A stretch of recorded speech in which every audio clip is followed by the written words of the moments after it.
नीलकंठ वर्णी गुजरात में लगातार 5 दिनों तक पद यात्रा के पश्चात नीलकंठ गुजरात में सूर्यपुर यानी कि सूरत पहुंचे। यहाँ वे निर्वाण अखाड़े में गोड़िया मंदिर में ठहरे। सूरत में किसी ने उसको भोजन के लिए पूछा तक नहीं। वे 3 दिनों तक उपवासी रहे। चौथे दिन एक मालिन ने कुछ फल दिए। उसे स्वीकार कर नीलकंठ ने आहार किया। यहाँ से तापी के तट पर स्थित अश्विनी कुमार तीर्थ में पधारे। तापी नदी दोनों किनारों पर भरपूर बह रही थी। लोगों के बहुत समझाने के बाद भी नीलकंठ नदी में कूद पड़े और सामने किनारे पर आ पहुंचे। यहाँ से चलकर वे नर्मदा नदी के तट पर भरूच शहर में पहुंचे। यहाँ उन्होंने रात्रि निवास किया। फिर पिंपली गांव होते हुए कपिलेश्वर मंदिर में दर्शन करके नर्मदा स्नान के बाद शुक्ल तीर्थ में बावा प्यारा घाट पर आ पहुंचे। शुक्ल तीर्थ में नीलकंठ, अंबाली और अनसुया तीर्थ पधारे। यहाँ अनसुया देवी का मंदिर है। अंबाली की मुमुक्षु राजबाई ने नीलकंठ वर्णी को दूध दिया और प्रार्थना की कि इसी स्थान पर रहिए और इसी तरह प्रतिदिन हमारे घर को अपना सत्संग लाभ दीजिए। राजबाई का भक्तिभाव देखकर नीलकंठ 7 दिन तक अनसुया में रहे। वे प्रतिदिन नर्मदा में स्नान करके अंबाली राजबाई के घर दूध पीने आते थे। फिर यहाँ से वे शुकेश्वर और व्यास तीर्थ पधारे। इस तरह नर्मदा के तट पर ऋषियों की तपोभूमि को पवित्र करके नीलकंठ आगे चल दिए।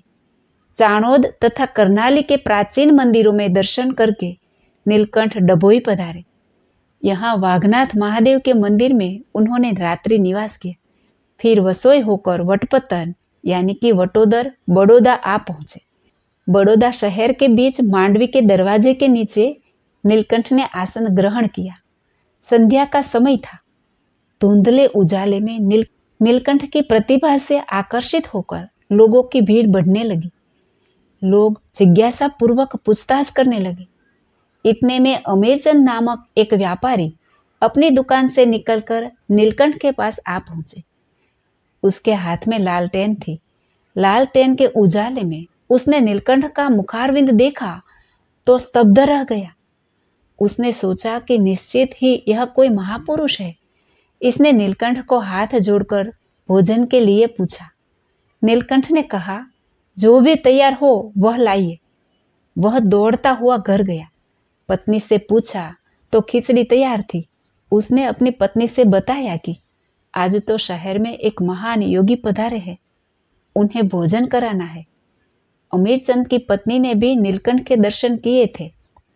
उनके दर्शन मात्र से उसे शांति की अनुभूति हुई। उसने तुरंत थाली परोस दी। अमीरचंद नीलकंठ के लिए घी और खिचड़ी लेकर उनके पास आ पहुंचा। 2 कोर भोजन करके नीलकंठ ने सब कुछ वापस लौटा दिया। अमीरचंद प्रसाद लेकर घर आया।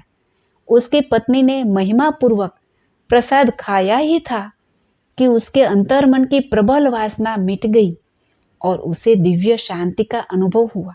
उसने अपने पति से यह बात कही और दूसरे दिन वर्णी को पकवान बनाकर भोजन कराने के लिए निमंत्रण देने को कहा। सुबह जब अमीरचंद नीलकंठ के पास आया तो नीलकंठ विदा लेने की तैयारी कर रहे थे। अमीरचंद ने अपने घर पधारने के लिए अति आग्रह किया, परंतु नीलकंठ ने कहा, तुम्हारी सेवा मैं भविष्य में लूंगा। अमीरचंद ने प्रणाम करते हुए कहा, परंतु मेरी देह का क्या भरोसा। नीलकंठ ने कहा, तुम्हारी देह तब तक मैं संभालूंगा और हंसते हुए कहा, तुम्हारे घर में लक्ष्मी नारायण की मूर्ति भूमि में गाड़ रखी है। उस मूर्ति को मैं अपने साधुओं को भेजकर मंगवा लूंगा। अमीरचंद यह सुनकर आश्चर्यचकित रह गया। अपने घर में लक्ष्मी नारायण की मूर्ति उसके पिता ने भूगर्भ में रखवा दी थी। यह बात कोई और जानता ही नहीं था। वे नीलकंठ के चरणों में झुक गया। नीलकंठ आशीर्वाद देकर आगे चल दिए। मार्ग में मही नदी में स्नान करके वे नावली गांव पहुंचे।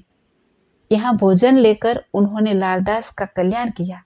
तुम्हारे घर सुपुत्र का जन्म होगा, ऐसे आशीर्वाद देकर नीलकंठ बामण गांव होकर डाकोर पधारे। यहाँ श्री रणछोड़ राय के दर्शन करके वरताल आ पहुंचे। यहाँ जोबन पगी ने नीलकंठ को महायोगी समझकर भोजन का प्रबंध किया। नीलकंठ ने ठाकुर जी को अर्पण करके भोजन अंगीकार किया। चौबन पगी के आग्रह करने पर नीलकंठ ने दोबारा व्रता लाने का वचन दिया। जय श्री स्वामीनारायण।